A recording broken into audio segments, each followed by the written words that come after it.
নমস্কার বন্ধুরা, আমি মিস্টার সাহেব বলছি।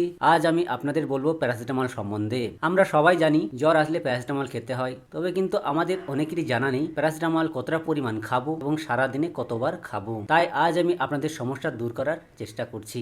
আজ আমরা জানবো প্যারাসিটামল কি, প্যারাসিটামল কত রকমের হয়, কতটা পরিমাণ প্যারাসিটামল খাবো, সারাদিনে কতবার খাবো। এখন আমরা জানবো প্যারাসিটামল আমাদের কি কাজ করে। প্যারাসিটামল সাধারণত আমাদের শরীরের তাপমাত্রা স্বাভাবিক অবস্থায় ফিরিয়ে আনতে সাহায্য করে। দ্বিতীয়ত, শরীরের ব্যথা কমাতে সাহায্য করে। প্যারাসিটামলের অপর নাম হচ্ছে অ্যাসিটামিনোফেন। প্যারাসিটামল সাধারণত দুই ধরনের হয়, এক অ্যানালজেসিক, দ্বিতীয়ত হচ্ছে অ্যান্টিপাইরেটিক। এখন আমরা জানবো অ্যানালজেসিক কি কাজ করে আর অ্যান্টিপাইরেটিক কি কাজ করে। অ্যানালজেসিক আমাদের শরীরের ব্যথা কমাতে সাহায্য করে, আর অ্যান্টিপাইরেটিক শরীরের তাপমাত্রা স্বাভাবিক অবস্থায় ফিরিয়ে আনতে সাহায্য করে। এখন আমরা জানবো প্যারাসিটামলের ডোজ সম্বন্ধে। প্যারাসিটামলের ডোজ হচ্ছে 15 mg পার কেজি, অর্থাৎ 1 কেজি ওজন হলে তাকে প্যারাসিটামল দিতে হবে 15 mg। উদাহরণ হিসাবে আমি আপনাদের দেখাচ্ছি, আপনার বাচ্চার ওজন যদি 2 কিলো হয় তাহলে 2 × 15 অর্থাৎ 30 mg প্যারাসিটামল দিতে হবে। আপনার বাচ্চার ওজন যদি 5 কিলো হয় তাহলে তাকে 5 × 15 অর্থাৎ 75 mg প্যারাসিটামল দিতে হবে। এইভাবে আপনারা ডোজ পরিমাপ করে নেবেন। যদি আপনার বাচ্চার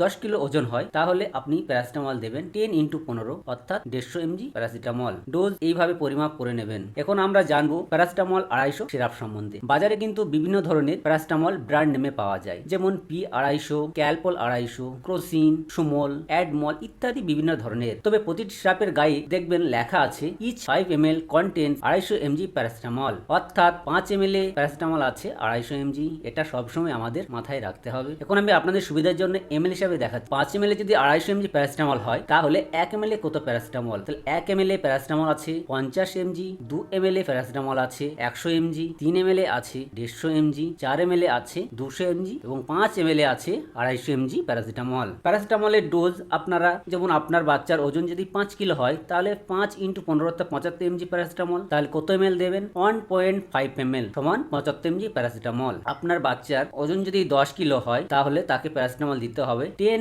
× 15 অর্থাৎ 150 mg। তাহলে তাকে 3 ml প্যারাসিটামল দিতে হবে। প্রতি কেজি ওজনের সঙ্গে 15 গুণ করলে প্যারাসিটামল ডোজ পাওয়া যাবে। ওয়েট পার কেজি × 15, তাহলে আপনি ডোজ পেয়ে যাবেন। এখন আমি আপনাদের সুবিধার জন্য প্যারাসিটামল 250 আমি বছর, ওজন এবং ডোজ নিয়ে আমি আলোচনা করছি। যদি আপনার বাচ্চার বয়স 5 থেকে 7 বছরের মধ্যে হয় এবং ওজন 20 থেকে 25 কিলোর মধ্যে হয় তাহলে তাকে প্যারাসিটামল দেবেন 6 থেকে 8 ml, মানে 6 থেকে 8 ml প্যারাসিটামল দিতে হবে। আপনার বাচ্চার বয়স যদি 7 থেকে 9 বছরের মধ্যে হয় এবং ওজন 25 থেকে 32 কেজির মধ্যে হয় তাহলে তাকে প্যারাসিটামল দেবেন 8 থেকে 10 ml এর মধ্যে। যদি আপনার বাচ্চার বয়স 9 থেকে 11 কিলোর মধ্যে হয় এবং ওজন 32 থেকে 34 কিলোর মধ্যে হয় তাহলে তাকে প্যারাসিটামল দেবেন 10 থেকে 13 ml এর মধ্যে। যদি আপনার বাচ্চার বয়স 11 থেকে 12 বছরের মধ্যে হয় এবং ওজন 40 থেকে 45 কিলোর মধ্যে হয় তাহলে তাকে প্যারাসিটামল দেবেন 13 থেকে 14 ml এর মধ্যে। আমি এই পরিমাপটা দেখাচ্ছি 250 প্যারাসিটামল সিরাপ নিয়ে। এখন আমি আলোচনা করব প্যারাসিটামল 120 সিরাপ নিয়ে। বাজারেও কিন্তু বিভিন্ন ধরনের ব্র্যান্ডে নেমে প্যারাসিটামল 120 পাওয়া যায়, যেমন ক্রসিন, ক্যালপল, প্যাসিমল, সুমল, অ্যাডমল, P250 ইত্যাদি বিভিন্ন ধরনের। তো প্যারাসিটামল 120 সিরাপের সাইডে লেখা আছে দেখবেন each 5 ml contain 120 mg paracetamol, অর্থাৎ 5 ml প্যারাসিটামল আছে 120 mg। তাহলে আমি 1 ml আপনার প্যারাসিটামল আছে 24 mg, 2 ml আছে 48 mg, 3 ml প্যারাসিটামল আছে 72 mg, 4 ml আছে 96 mg এবং 5 ml প্যারাসিটামল আছে 120 mg।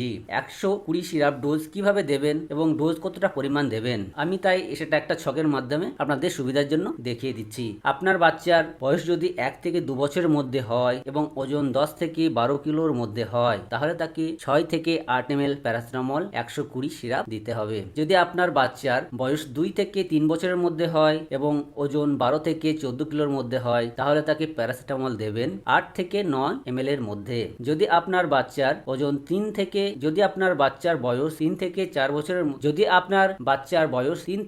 বছরের মধ্যে হয় এবং ওজন 14 থেকে 18 কেজির মধ্যে হয় তাহলে তাকে প্যারাসিটামল দেবেন 9 থেকে 11 ml এর মধ্যে। যদি আপনার বাচ্চার বয়স 4 থেকে 5 বছরের মধ্যে হয় এবং ওজন 18 থেকে 20 কেজির মধ্যে হয় তাহলে তাকে প্যারাসিটামল দিতে হবে 11 থেকে 13 ml এর মধ্যে। কিন্তু সকল প্যারাসিটামলের ডোজ 3 থেকে 4 বার সারাদিনে দিতে পারবেন। এবার আমি আলোচনা করব প্যারাসিটামল ড্রপ সম্বন্ধে। প্যারাসিটামল ড্রপ বাজারেও বিভিন্ন ধরনের ব্র্যান্ডে পাওয়া যায়, যেমন ক্রসিন, পাইরেজেসি, ক্যালপল, প্যাসিমল ইত্যাদি বিভিন্ন ধরনের। তো প্যারাসিটামল ড্রপগুলি সাধারণত 100 mg হয়। তো প্যারাসিটামল ড্রপ ড্রপের গায়ে দেখবে লেখা আছে ইচ ml 100 mg প্যারাসিটামল, অর্থাৎ 1 ml এ প্যারাসিটামল আছে 100 mg। তাহলে আপনাদের সুবিধার জন্য আমি আরেকবার বলছি, 1 ml সমান 100 mg প্যারাসিটামল, তাহলে 0.5 ml সমান 50 mg প্যারাসিটামল। ড্রপের গায়ে দেখবেন এভাবে লেখা আছে। এখন আমি আলোচনা করব প্যারাসিটামল ড্রপ নিয়ে। প্যারাসিটামলের ড্রপের ডোজটা যাতে আপনাদের বুঝতে সুবিধা হয় আমি ছকের মাধ্যমে এটাও দেখাচ্ছি। যদি আপনার বাচ্চার বয়স 1 থেকে 2 মাসের মধ্যে হয় এবং ওজন 3 কিলো থেকে 3.9 কেজি হয়, তাহলে তাকে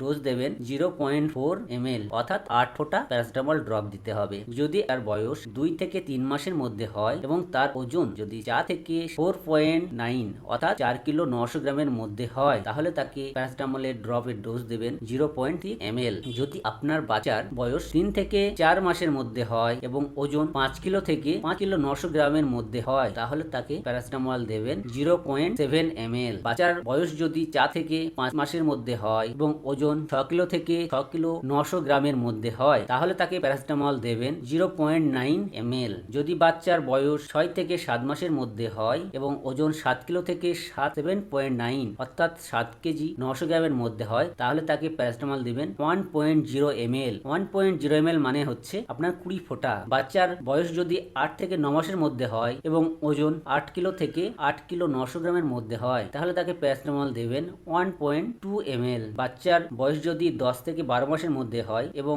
ওজন 9 কিলো থেকে 10 কিলোর মধ্যে হয়, তাহলে তাকে প্যারাসিটামল দেবেন 1.3 ml। এখন আমি আপনাদের আলোচনা করব প্যারাসিটামল 500 এবং 450 ট্যাবলেট নিয়ে। বাজারে বিভিন্ন ব্র্যান্ডের প্যারাসিটামল পাওয়া যায়, যেমন ক্যালপল, প্যাসিমল, সুমল, ডোলো, অ্যাডমল, ক্রসিন, প্যারাসাপ ইত্যাদি বিভিন্ন ধরনের। প্যারাসিটামল 500 নিয়ে এখন আমি আলোচনা করছি। যদি আপনার বাচ্চার বয়স 12 থেকে 18 বছর মধ্যে হয়, তাহলে তাকে 500 mg প্যারাসিটামল দিনে 3 বার দেবেন। জ্বর না কমলে 4 ঘন্টা ছাড়া ছাড়া খেতে পারবেন। প্রয়োজনে নিকটবর্তী ডাক্তারের সঙ্গে আলোচনা করবেন। এবং প্যারাসিটামল 650 18+ অর্থাৎ 18 বছরের বেশি বয়স হলে তাকে 650 mg প্যারাসিটামল দিনে 3 বার দেবেন। জ্বর না কমলে 4 ঘন্টা ছাড়া ছাড়া খেতে পারবে। প্রয়োজনে ডক্টরের সঙ্গে আলোচনা করে নেবেন। এখন প্যারাসিটামল কখন দেবেন না, প্যারাসিটামল কখন দেবেন না, কন্ট্রাইন্ডিকেশন অর্থাৎ নিষেধ। প্যারাসিটামল আমরা তখনই দেব না যখন হেপটিক ড্যামেজ অর্থাৎ লিভার সংক্রান্ত কোনো সমস্যা যদি দেখা যায়, তাহলে কিন্তু প্যারাসিটামল কখনোই দেবেন না। দ্বিতীয়ত হচ্ছে নেপ্রোপ্যাথি অর্থাৎ কিডনি সংক্রান্ত কোনো সমস্যা দেখা দিলে প্যারাসিটামল দিবেন না। কারণ আমরা আলোচনা করব